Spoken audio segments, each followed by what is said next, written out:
दिल्ली में लाल किले के पास हुए विस्फोट के बाद कश्मीर में जबरदस्त हलचल बढ़ गई है। कश्मीर में सुरक्षा बलों ने ताबड़तोड़ छापेमारियां शुरू कर दी हैं। सुरक्षा बलों के जवान घरों में घुस घुस कर लोगों को दबोच रहे हैं। सोशल मीडिया पर कुछ लोगों का कहना है कि देश में अंदर ही अंदर एक बहुत बड़ी जंग की तैयारी चल रही है। ये जंग शायद शुरू होने के लिए उस दिन का इंतजार कर रही है जिस दिन कट्टरपंथी पीएम मोदी को सत्ता से हटाने में सफल हो जाते हैं। आप वैसे ही कई बार ऐसी धमकियां सुन चुके होंगे कि 15 मिनट के लिए पुलिस हटा लो, मोदी और योगी चले गए तो तुम्हें कौन बचाएगा। बहरहाल दिल्ली धमाके के बाद सेना कश्मीर के कई घरों में घुस गई है। इन घरों में प्रतिबंधित संगठनों से जुड़े कई दस्तावेज, डिजिटल गैजेट्स और कई खतरनाक सामग्रियां मिली हैं। 1500 से ज्यादा लोगों को उठा लिया गया है। इनसे पूछताछ की जा रही है। पूरे कश्मीर में 200 से ज्यादा लोकेशंस पर सेना टूट पड़ी है। ये ताबड़तोड़ छापेमारी जमाते इस्लामी के ठिकानों पर चल रही है।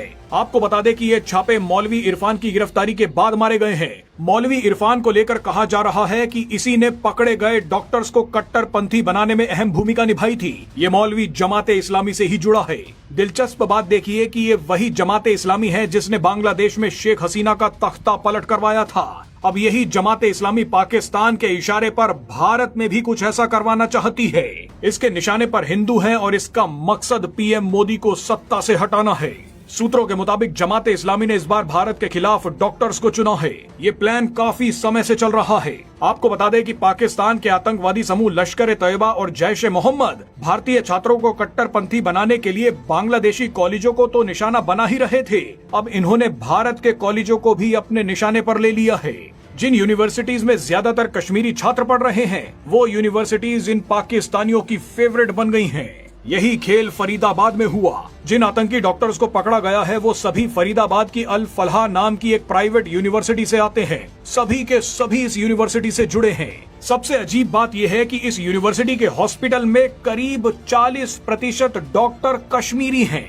ध्यान देने वाली बात यह है कि किसी भी हॉस्पिटल में काम करने वाले डॉक्टर्स का डिस्ट्रीब्यूशन वहां के एरिया पर निर्भर करता है। जिस इलाके में हॉस्पिटल होता है, ज्यादातर प्रोफेशनल्स उसी इलाके से आते हैं। लेकिन फरीदाबाद की यूनिवर्सिटी के इस हॉस्पिटल में 40% डॉक्टर्स को कश्मीर से बुलाया गया। वही कश्मीर जहां पर जमाते इस्लामी के ठिकानों पर सेना छापेमारी कर रही है। डिफेंस एक्सपर्ट्स इस साजिश को व्हाइट कॉलर टेरर इकोसिस्टम बोल रहे हैं, जहां पढ़े लिखे लोग पाकिस्तान समर्थित हैंडलर्स के इशारे पर काम कर रहे हैं। भारत के खिलाफ जंग की साजिश रच रहे हैं।